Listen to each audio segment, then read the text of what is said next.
O brasileiro, de uma forma geral, gosta de apostar em quem está ganhando, né? Isso aí vai ter reflexo no Supremo. O Supremo é muito sensível a essas pressões do poder. Infelizmente, isso ocorre no Brasil. Ocorre no mundo inteiro, mas no Brasil de uma forma mais significativa. Então, vocês percebam que agora, com o Trump assumindo, vai haver uma mudança no comportamento, pode ter certeza. Veja que o Lula, né, foi preso em plena era do primeiro mandato do Trump. Não é por um acaso que isso aconteceu. O poder vem de lá de cima, ele tem reflexos no mundo inteiro e acaba afetando a nossa política, assim como afeta dos outros países. Então, o que se espera agora? Se espera que haja uma pressão política muito grande em cima de Alexandre de Moraes e Lula e companhia. Porque todo mundo sabe que o preferido do Donald Trump é o Bolsonaro, mas entre Bolsonaro e Lula tem uma opção aí que é a opção do Alckmin. Então a vida do Lula e do Alexandre de Moraes não vai ser fácil nesse período aí. Junta-se a isso os gastos públicos, que geram uma inflação que já era esperada. Quando o Lula ganhou, eu já havia previsto esse aumento do dólar para R$ 6, agora ultrapassou.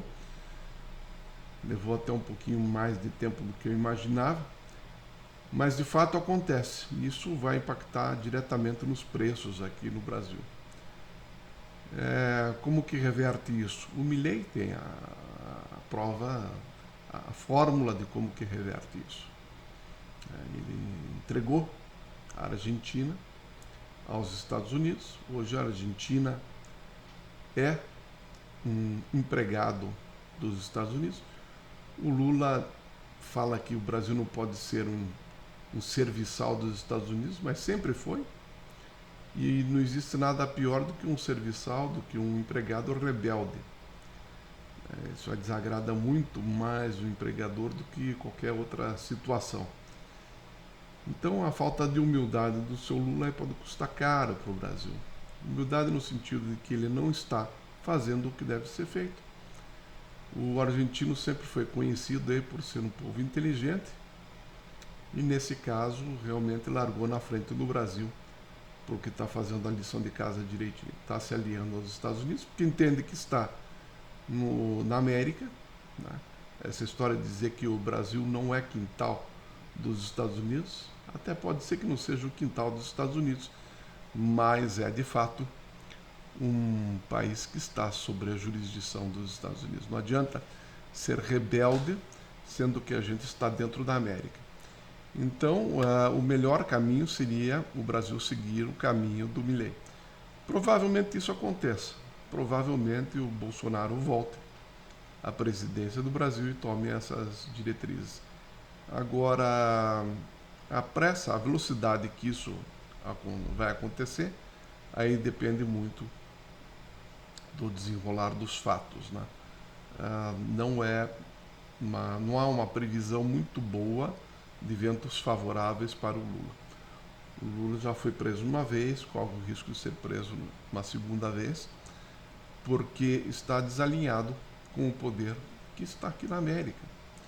O poder do Donald Trump, o poder do republicano, está muito próximo, assim como a própria Ucrânia, né, que se revelar em relação à Rússia, e pelo fato de estar muito próxima da Rússia, sofre as consequências disso. E dificilmente a Rússia vai sair de lá.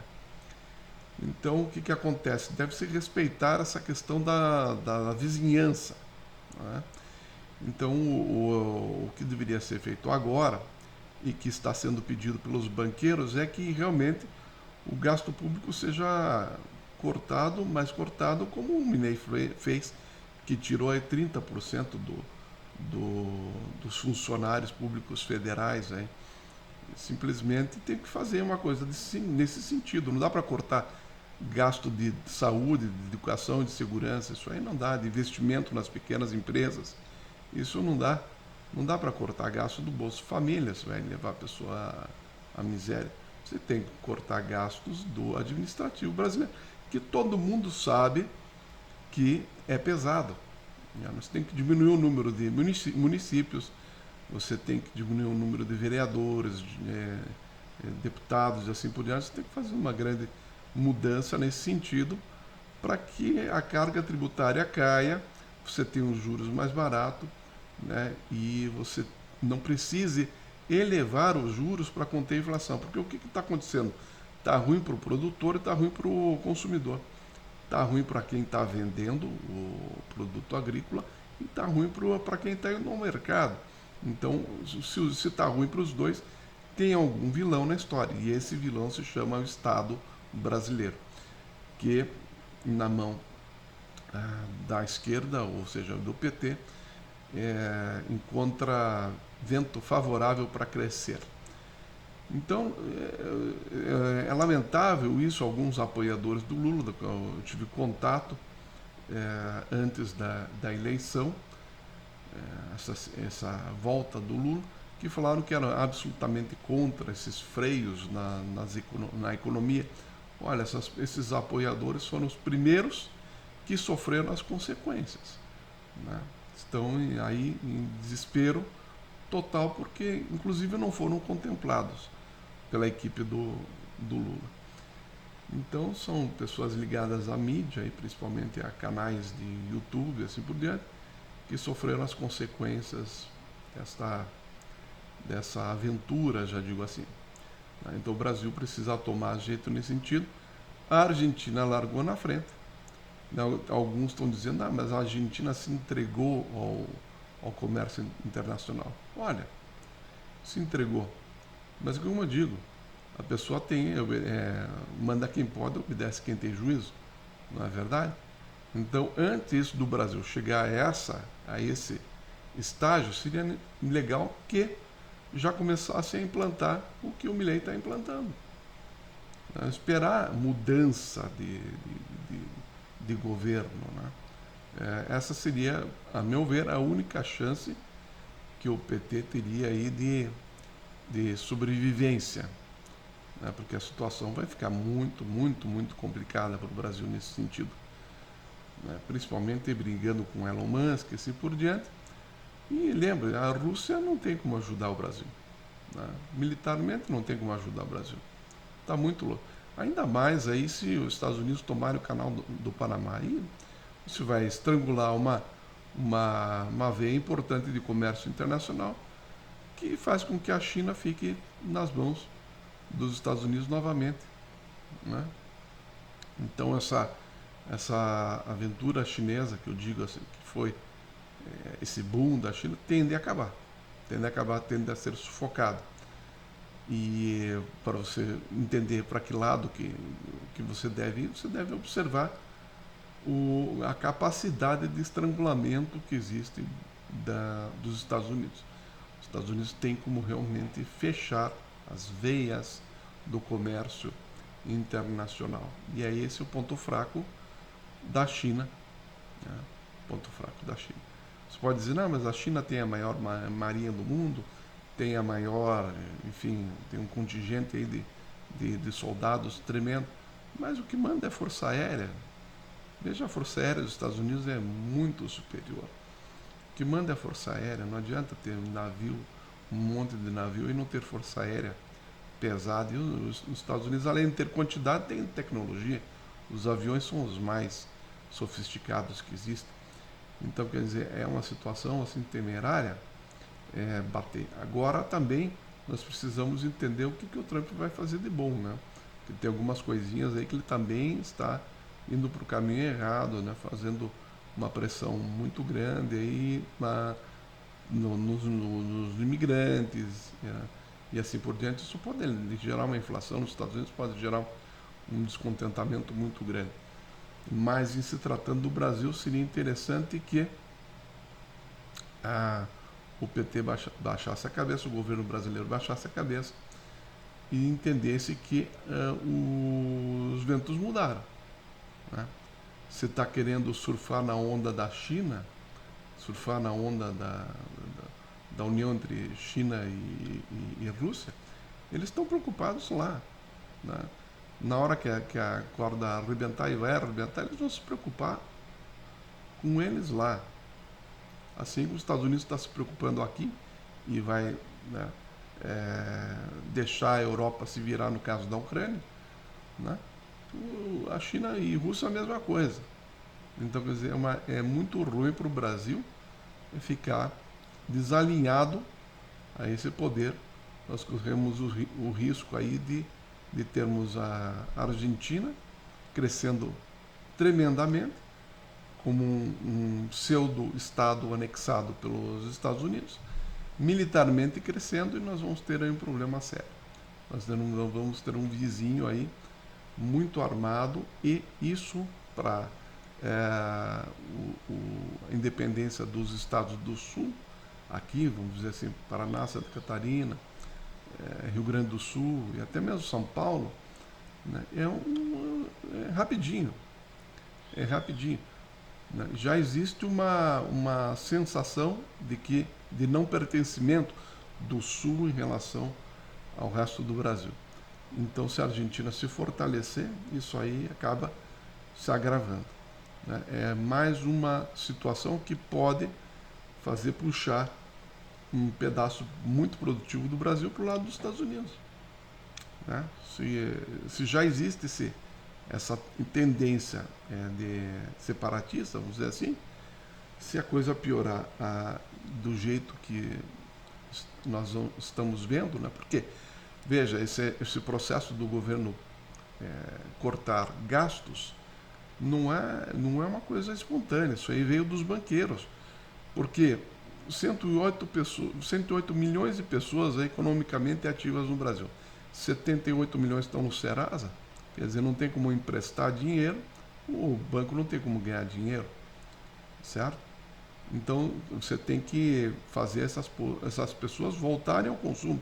Mas como que as pessoas vão voltar ao consumo se não tem um aumento do setor produtivo, se o juros está muito alto, né? E se existe uma pressão inflacionária violenta? Tá? A pressão se mede nesse sentido, né, do aumento de moeda circulando, não é esses índices que o governo passa aí. Isso é tudo furado. Né? Você tem que levar em consideração outras coisas. Né? Não é só água, luz, gás, assim por diante, transporte, isso aí não. Você tem que levar em consideração as outras coisas. Né? Que não é só do básico que o brasileiro vive. Né? O brasileiro que consome. Né? E, portanto, que esse brasileiro que faz com que a inflação vá para frente ou para trás. Então nós estamos numa sinuca de bico aí que já passou da hora há muito tempo. Mas eu te digo que agora, se o governo do Lula não fizer esses gastos, esse corte de gastos ao estilo Milei, não vejo como o PT sobreviver nessa nova era aí. Uma pressão externa vindo do Trump e uma pressão interna vindo do eleitorado, que está vendo aí cada dia mais os produtos, principalmente no mercado, subindo violentamente, não tem como se sustentar. Então, veja, nós temos aí inimigos políticos fortes, né, porque foi criada uma inimizade, ou não? O Brasil não criou uma inimizade com Israel, com as declarações que o Lula deu? Então, veja, isso aí impacta violentamente, né, na política internacional. Então nós temos a inimizade com judeus, nós temos contrariedade com Elon Musk, nós temos aí o consumidor infeliz quando sai do mercado. Da que espécie de situação você espera? Então eu vejo, sinceramente, como um declínio violento. Os Estados Unidos falaram que acabou o declínio dos Estados Unidos, né? Também pago para ver. Mas, enfim, em se tratando de Brasil, estamos aí a 2 passos de ver um declínio violento da esquerda brasileira. A não ser que ela tome juízo e comece realmente a cortar os seus assessores, aí, olha, nem vou falar de super salários, Porque se juntar aí os super salários no Brasil não dá grande coisa. Mas a quantidade de funcionário público aí que... Bom, veja bem, um exemplo aqui é a nossa Copel, Companhia Elétrica aqui do Paraná, que há poucos anos atrás tinha 9 mil funcionários e agora que teve uma parte aí, vendida, né, para o mercado, 15% que o governo paranaense vendeu, está operando com 4.500, metade, 50% saiu. Isso é uma empresa considerada uma empresa aí, com investidores e assim por diante, né? Que tem os olhos do investidor. Agora imagine nesses setores aí públicos de assessores e assim por diante, e as pones e assim por diante, né? 50%. Eu imagino que dá para cortar 60%. O Milei cortou 30%, mas eu imagino que dá para cortar 60%. Se o Brasil fizer isso, ele tem condições de sair muito bem dessa história. Voltar a se alinhar com os Estados Unidos, né? De entender que o Brasil é time América, né? E fazer esse corte aí, porque isso aí já passou do tempo. O Brasil, obviamente, se sustenta porque tem um agronegócio aí que traz dinheiro para o Brasil, né? É um país que tem um território vasto e fértil aí que é uma benção de Deus, mas até essa benção acaba sendo neutralizada, né, com tanta burrice, com tanta besteira que a esquerda tem feito, né, e faz. O jogo vai ficar duro e se não saírem por bem e se alinharem ao que o mercado está pedindo, né, porque agora os próprios banqueiros estão pedindo isso, né. A gente sabe que os banqueiros eles patrocinam tanto a esquerda quanto a direita, né? Mas o negócio deles é ganhar dinheiro. A partir do momento que não ganham dinheiro, eles mudam, né? Então, não vejo uma saída muito fácil aí para Lula e para a esquerda brasileira. Acredito que com a entrada do Trump agora, a chapa vai esquentar e existem grandes possibilidades daí do Alckmin assumir. Como? Não sei. Não sei se vai ser através de impeachment, através de outra circunstância, que não vale nem a pena comentar aqui, mas que se apresenta aí com um grande problema para a esquerda. Então, ou ela revê os conceitos, ou a coisa vai ficar bem complicada. É isso aí.